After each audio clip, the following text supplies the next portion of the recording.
오늘 우리가 함께 나눌 말씀은요, 요한복음 5장 10절부터 14절까지 말씀 더 심한 것이 생기지 않게 라는 제목을 가지고 하나님의 말씀을 나누려고 합니다. 우리 하나님의 말씀 제가 한 절 읽고 여러분들 한 절 읽고 교독해서 우리 말씀을 읽도록 하겠습니다. 제가 먼저 읽겠습니다. 유대인들이 병 나은 사람에게 이르되 안식일인데 내가 자리를 들고 가는 것이 옳지 아니하니라.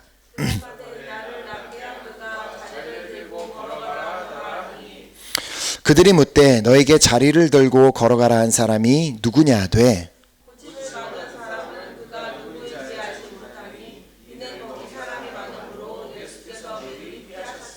함께 읽겠습니다. 그 후에 예수께서 성전에서 그 사람을 만나 이르시되 보라 내가 나았으니 더 심한 것이 생기지 않게 다시는 죄를 범하지 말라 하시니. 아멘. 지금 이 내용은 그 베데스다라고 하는 못에 있었던 한 38년 된 병자가 예수님을 만나서 온전히 이제 치유함을 받은 그 내용인데, 아마 다들 이제 얼마 전에 이제 성경 공부 시간을 통해서 이 받은 말씀이기 때문에 기억하는 내용이라고 생각합니다.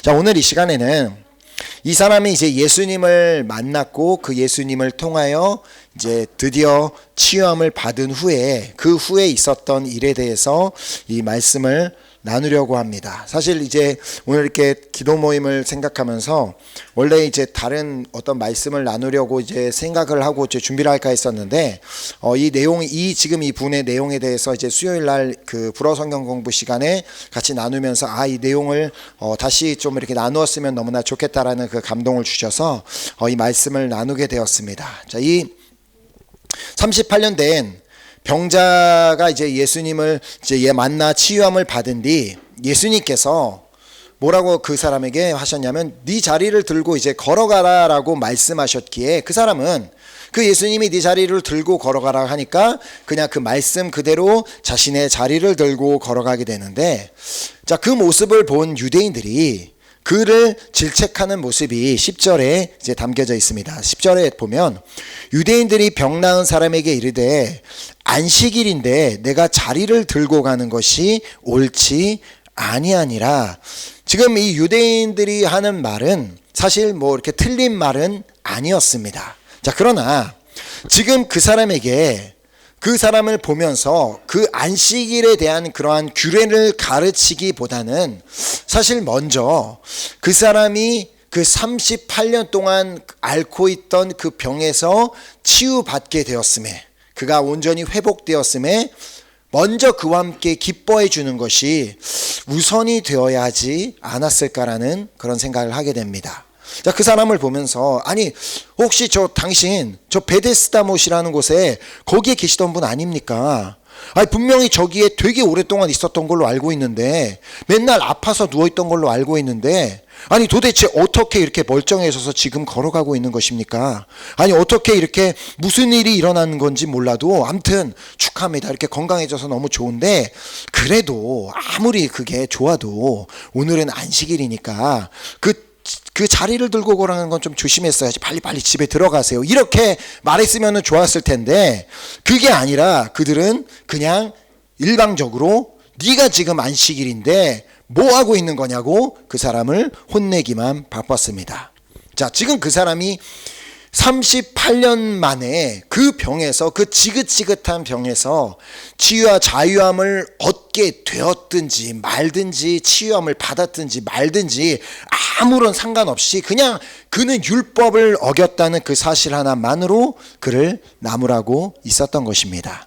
자, 저는 이 유대인의 모습을 보면서 나 스스로를 또 이렇게 돌아보게 되었습니다. 이제 우리가 아는 이제 로마서 12장 15절 말씀을 보면 즐거워하는 자들과 함께 즐거워하고 우는 자들과 함께 울라라고 말씀하고 있는데, 과연 나는 이렇게 즐거워하는 자들과 함께 즐거워하고 있으며 우는 자들과 함께 울고 있는지를 돌아보게 되었습니다. 자, 어쩌면 우리는 우리와 가까운 사람, 우리와 친한 사람, 우리의 뭐 가족들, 우리 사랑하는 사람들이 그들에게 좋은 일이 생겨서 즐거워하면 뭐 함께 즐거워해주고, 그들에게 어떤 안타까운 일이 있으면 그들과 함께 울고 있을지는 모르겠습니다. 자, 그러나 정작 그 대상이 나와는 별로 그렇게 상관이 없는 사람, 그것도 내가 별로 좋아하지 않고 내가 싫어하는 사람이라면 그 사람에게 기쁜 일이 생겼던, 즐거운 일이 생겼던 뭐 별로 관심도 없고, 또 오히려 그 사람에게 좋은 일이 생긴 걸로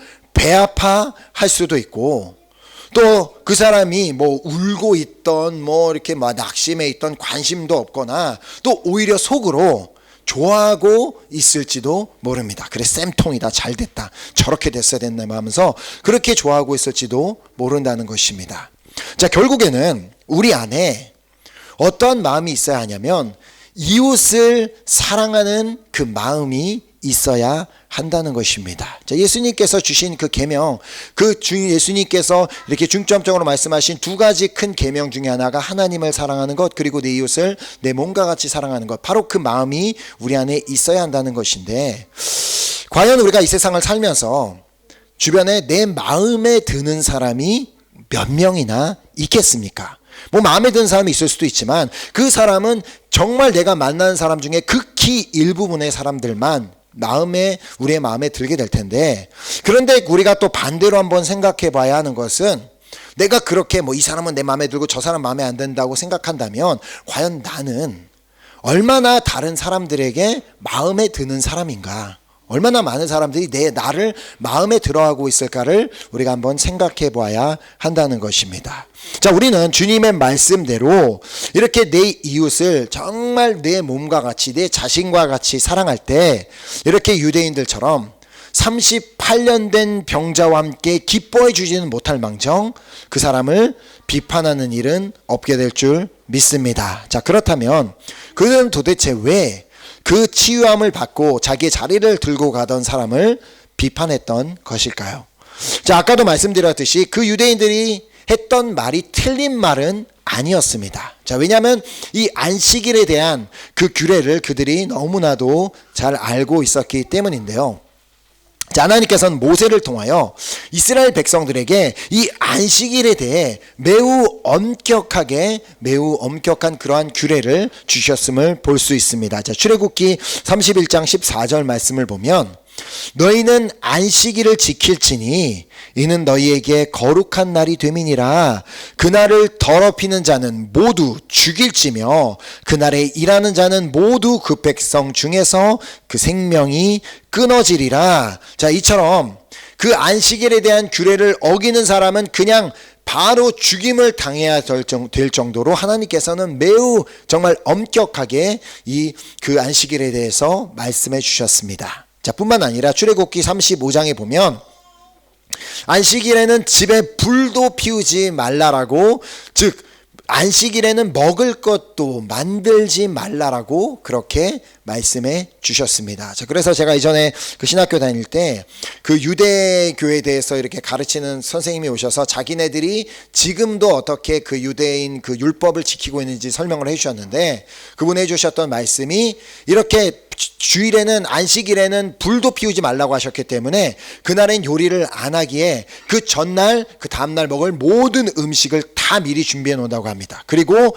하물며 불을 껐다 켰다 하는 그 버튼도 누르는 거를 일로 해서 그 전날 토요일 날부터 이제 뭐 불을 켜놨으면 그 다음날은 절대 그 버튼도 누르지 않고 불을 하루 종일 켜놨다가 이제 안식일이 지나면 불을 끄는, 그렇게 그 정도로 자기네들이 지키고 있다고 얘기했습니다. 자, 그렇다면 우리가 이렇게 막 아무것도 하나님께서 하지 말라고 말씀하시는 것 같은데, 과연 그렇다면 우리가 안식일에 하나님께서 무엇을 또 하라고 말씀하셨는지를 말씀을 보면 민수기 28장 9절에 안식일에는 1년 되고 흠없는 수장 2마리와 고운 가루 10분의 2에 기름 섞은 소제와 그 전제를 드릴 것이니, 자, 하나님께서는 그 안식일마다 1년 되고 흠없는 수양 2마리를 번제로 드리라고 말씀하셨습니다.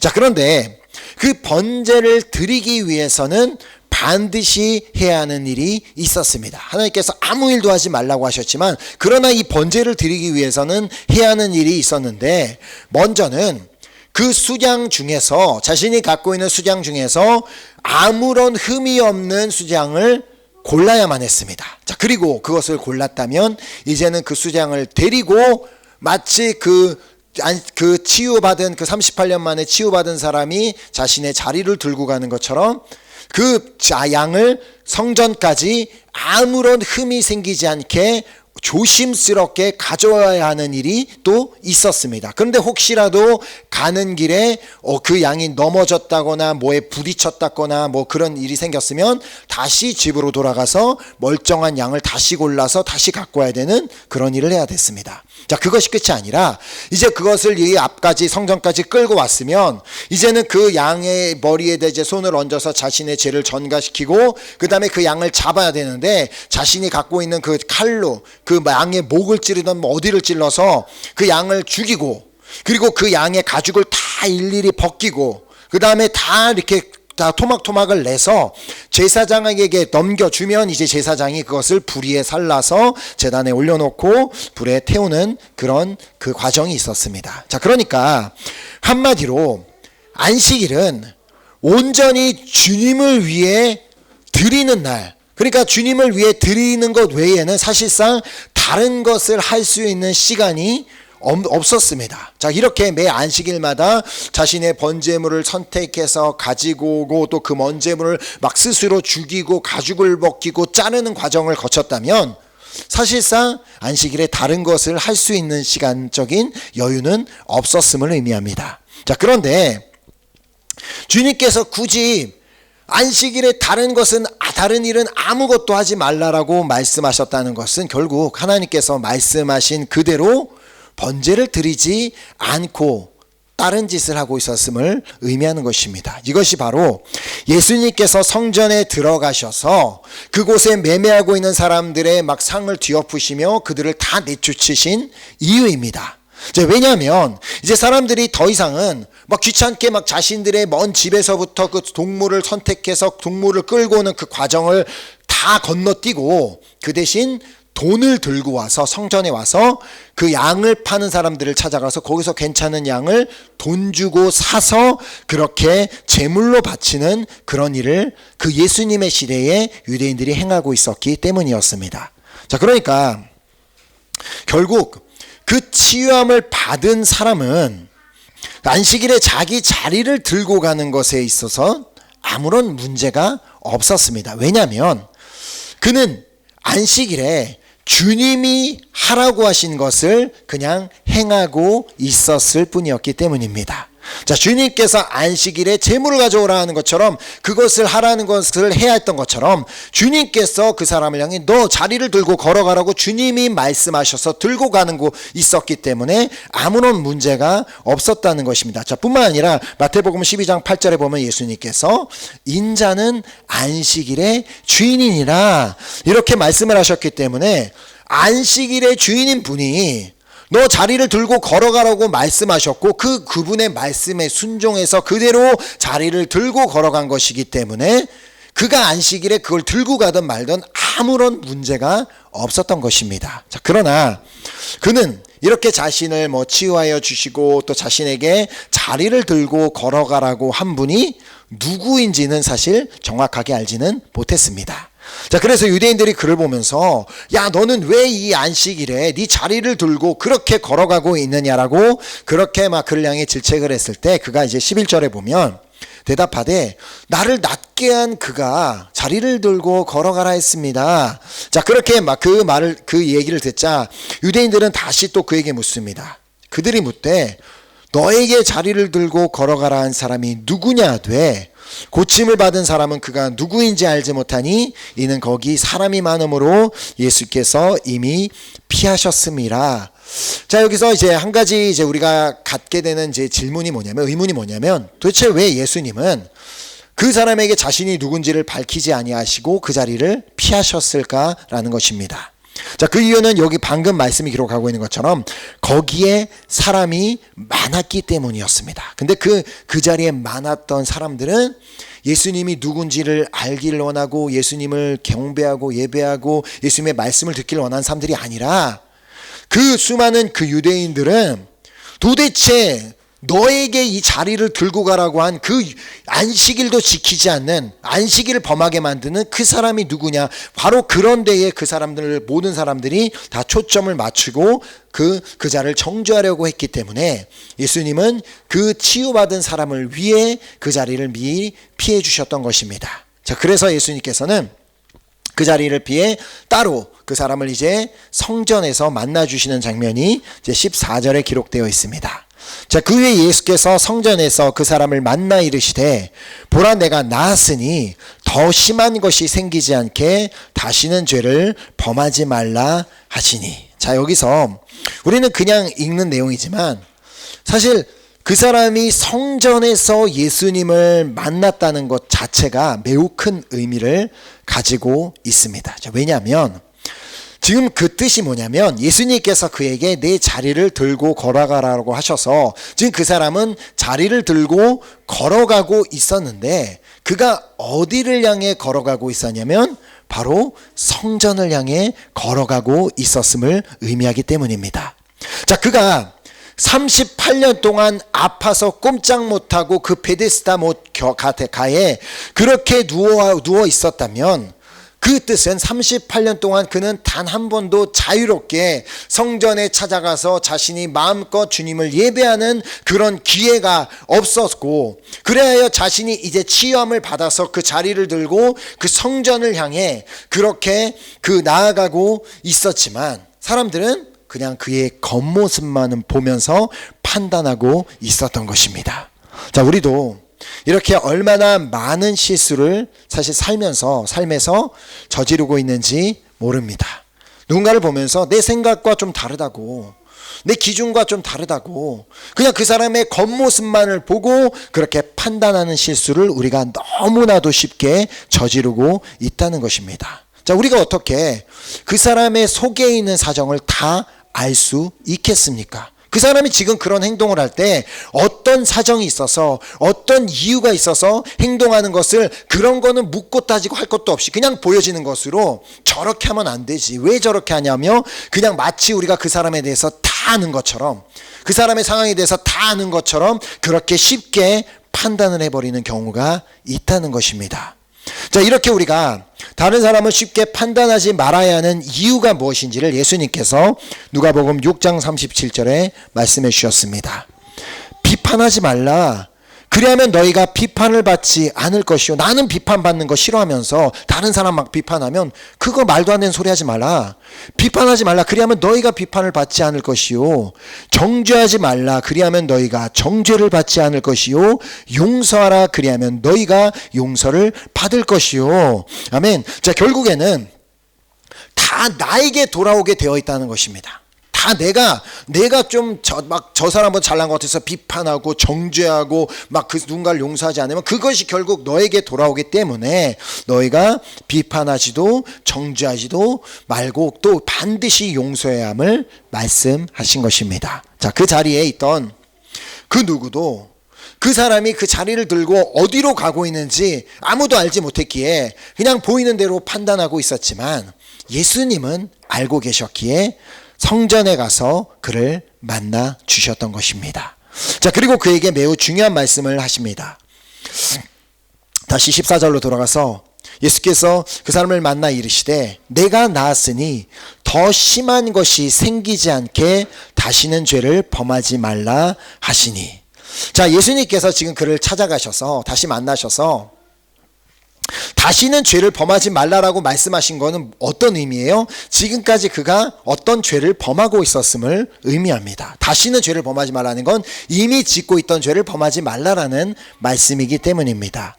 자, 그런데 그렇게 38년 동안 그렇게 아파서 꼼짝도 못하고 베데스다 못의 주변에 그렇게 누워만 있던 사람이 죄를 범하였다면 얼마나 대단한 죄를 지었고 뭔 죄를 그렇게 짓고 있을 수 있었을까요? 자, 그런데 우리가 알 수 있는 것은 분명 그도 그를 비판하던 유대인들과 똑같이 수많은 다른 사람들을 비판하고 있었을 것이 분명합니다. 왜요?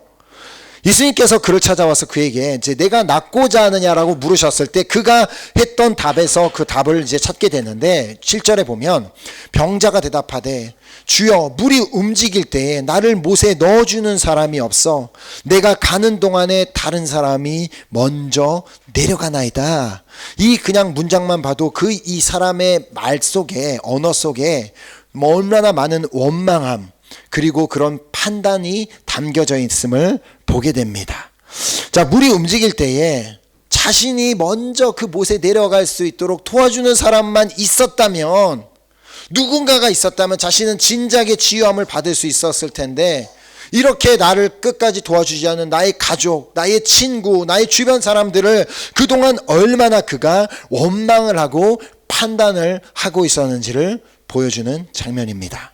자, 그리고 물이 동할 때에 그 시간에 그 물이 이제 성경사님이 설명해 주신 것처럼 진짜로 천사가 내려온 것이 아니라 그것이 온천수기 때문에 그때 물이 동하는 그 시간에 가장 그 자리에 먼저 내려갈 수 있던 사람이었다면 그 의미는 뭐예요?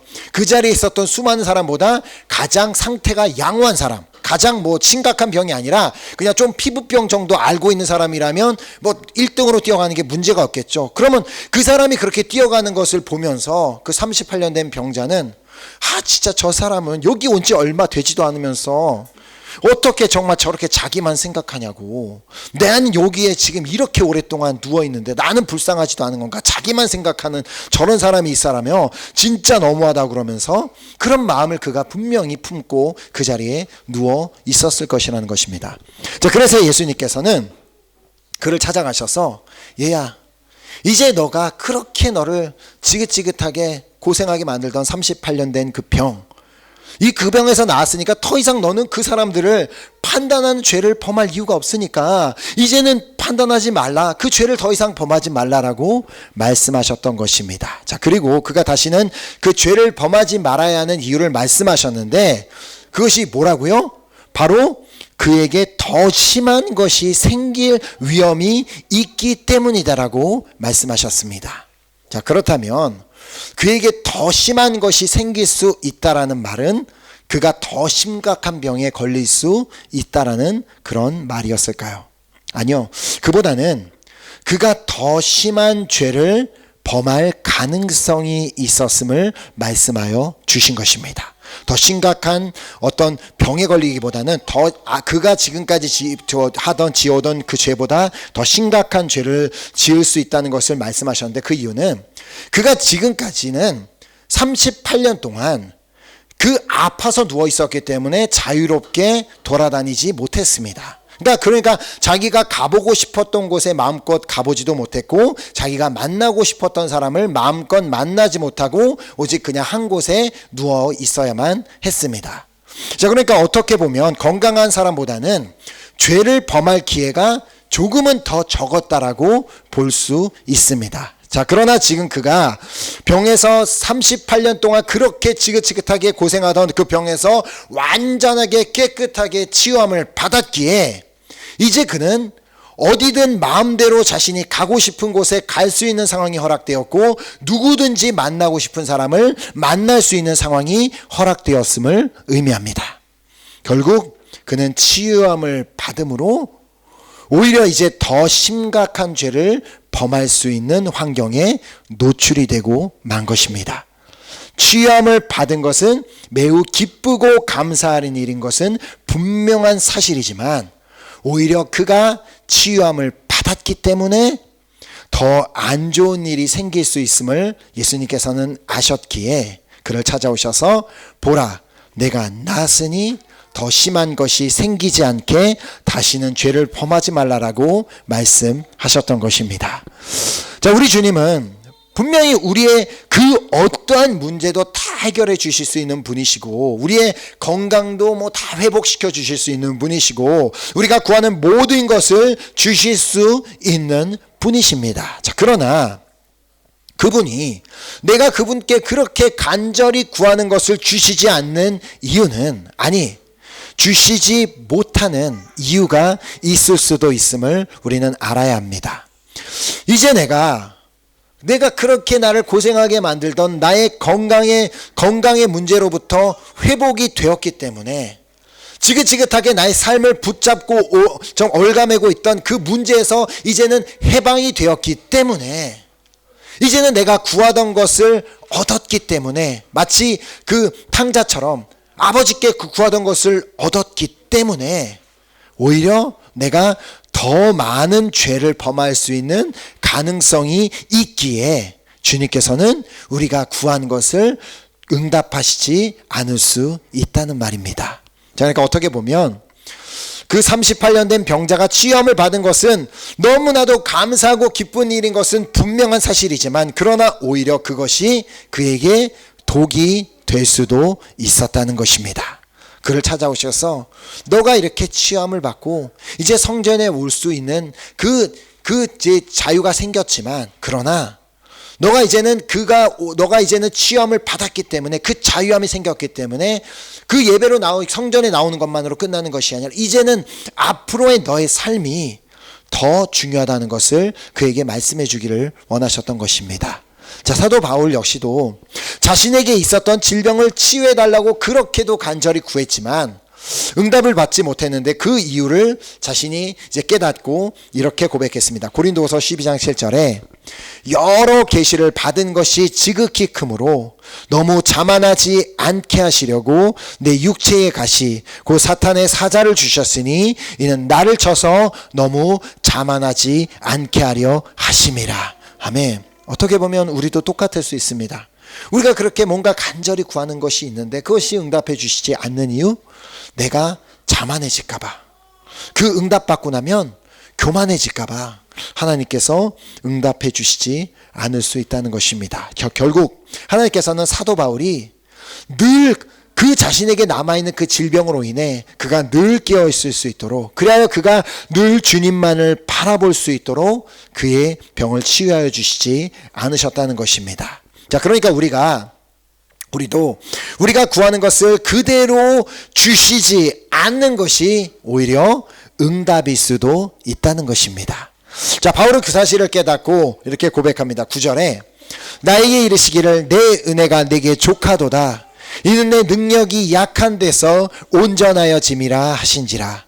그러므로 도리어 크게 기뻐함으로 나의 여러 약한 것들에 대하여 자랑하리니 이는 그리스도의 능력이 내게 머물게 하려 함이라. 아멘. 아멘. 물론 그 38년 된 병자가 주님의 능력으로 치유함을 받기는 했지만, 이제 그에게는 그 치유함을 받은 것보다 그에게 남겨진 삶이 훨씬 더 중요했습니다.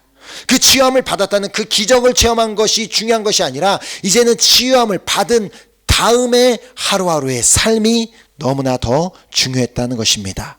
자, 그러므로 어떤 기적 같은 것을 우리의 삶에 체험하는 것보다 더 중요한 것은 매일매일의 삶에서 그 주님과 동행하며 그 그리스도의 능력으로 말미암아 죄의 능력을 이겨내며 사는 삶이 바로 진정한 우리의 삶에서 누려야 되는 그러한 축복인 줄 믿습니다. 아멘. 자, 오늘 예수 그리스도를 통해 허락하신 그 은혜를 알고 그 은혜로 구원을 받은 우리, 이제는 정말 전에 이제 그 죄의 율법에 묶여 있었던 그런 우리가 이제는 예수 그리스도로 말미암아 그 은혜로 구원을 받은 우리를 향해서도 주님께서는 동일하게 말씀하십니다. 보라, 내가 나았으니 더 심한 것이 생기지 않게 다시는 죄를 범하지 말라.